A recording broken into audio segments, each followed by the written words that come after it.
કે મારા ગુજરાતના છેવાડાના માનવી સુધી એક એક ગામ સુધી મારે પાણી પહોંચાડવું છે અને આજે ગુજરાતની અંદર નર્મદા ગામડે ગામડે છે આખા ગુજરાતનું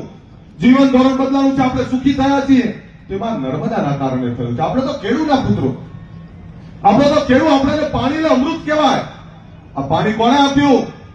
મોદી સાહેબે આપ્યું આપ્યું કે ના આપ્યું જરા ઉતારો આપજો ને ખબર પડે ઠંડા ઠંડા બે રહેતા તમને બીજો દાખલો આપી દઉં પછી મારી આગળ વાત વધારું